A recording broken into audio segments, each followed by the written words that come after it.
Om Shaddai Yore Akuntom.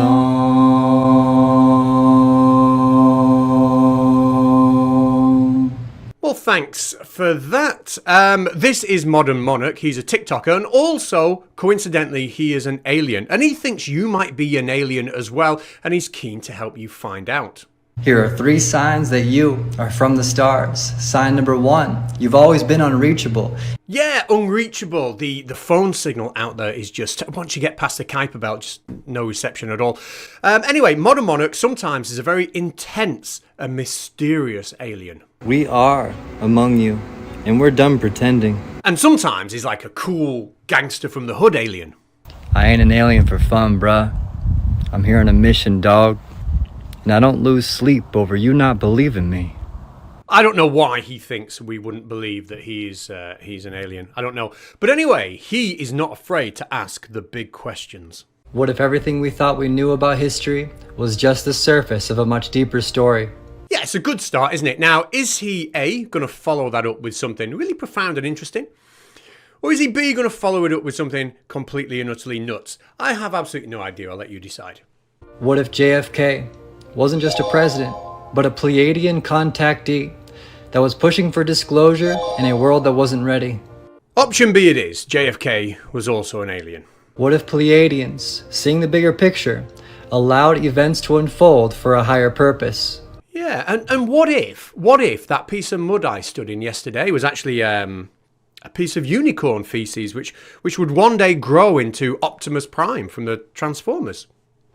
And what if now, in this pivotal moment before the shift, Trump is the next contactee they once silenced? Yeah, and what if my wife was queen of the potato people and she could take me to see them on a flying carpet? And what if the greatest twist of all is that one of the Pleiadians visiting Trump is the very soul who lived as JFK? And what if cats were really pigeons in disguise, and then when the cats ate pigeons, it'd be like some form of cannibalism? Could go on like this for hours. Anyway, Modern Monarch doesn't just ask the big questions that we all need answering. He also hits us with some home truths. The CIA has been absolutely obsessed with the Galactic Federation for decades, and now their own declassified documents prove it. Now, I'm not saying that this is true, but I am saying there is a grain of truth to what he's saying here, that he's obviously going to spin into something much larger. And guess what they found? A massive round structure labeled as the Galactic Federation headquarters. Coordinates unknown, but its presence undeniable. Now, forgive me here for being a little bit cynical, but I would suggest if the coordinates of something you have found, if the precise location of something you have found is unknown, I don't believe you've actually found it. The Federation is already here, and they've been here for a long time.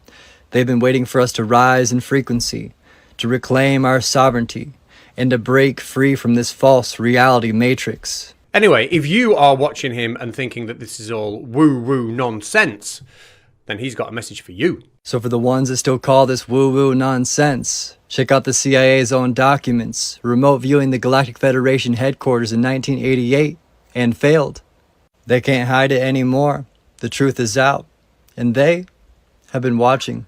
And here it is, the actual official CIA document from all the way back in the 1980s. The document that the remote viewers put together who found the Galactic Federation headquarters. We're going to take a look at this, and if you're not convinced the Galactic Federation headquarters exists after this amazing evidence, then I don't know what will convince you. Let's look at the front cover. There's a couple of squiggles on it. It says 1698 and I think 1069 with a squiggle, which is great. And then down here, if I zoom into that, it's obviously very clear what this means. It says up, across, sounded inclined hard, then it's got a B with a line on it. That's the front cover. Obviously a lot of information to unpack there. When we open up, we can again see up here on the second and third pages, we've got those numbers again, 1069 and 1698. 5-2. Let's see what important notes has been scribbled here by some absolute lunatic. Oh no, it's an S-2 who's written dark, pump lists, lavender, known, incline, hard, straight, brown, reddish, brown. This is the kind of evidence the CIA has been collecting. Who am I to mock it? We've got an image up here. I mean, look at that.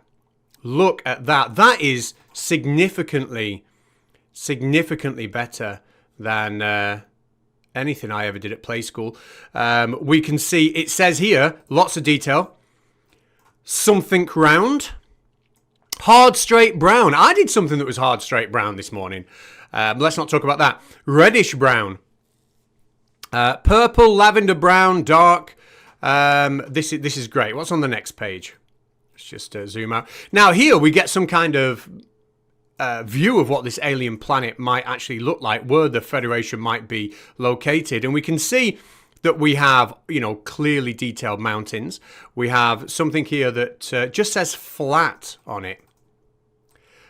We have a blue body of water. And then the words flat, open, empty, grassy feeling. So, yeah, let's just skip through some of the others. Again, by now you're probably wishing you'd never doubted this. We've got a picture of a corridor, some guy lying on a table, and then at some point we do actually have a bit of an essay. So let's read this. Now, actually, come to think of it, we could read it. We could. Or we could sing it. Impression of a round structure located. Only kidding, of course, I'm not going to subject you to all that. Basically, this reads as if somebody has gone through all the generic science fiction movies of the 1950s. They've walked down a corridor, there are some entities there in robes, and then they are eventually really impressed by a brilliant shaft, as we can see here, of white light. And yeah, essentially that. Now, I did actually save the entire song, and I'll upload it as an unlisted video for members. But yeah, anyway, back to this guy. You know how when you look at something bright and you sneeze, like the natural reaction to sneeze just happens? No, I've literally no idea what you're talking about. When Earth's population is ready to receive more light than the CMEs that have been bursting, the sun will be aware of this as it sees all of the little points of light on Earth as us, the light workers, the star seeds. If he goes on to say what I think he might say, which is that the sun sees people on Earth as light, and that light is going to make the sun sneeze. If he says that, if he dares say that, then I'm done with the internet. I ain't coming back. That is me finished and gone for good. Okay? I need to be doing something better with my life than this. And so when more than 10% of Earth's population anchor in light within their hearts, then we will cause the sun to sneeze onto us. Right, that's it. Fucking finished. Goodbye.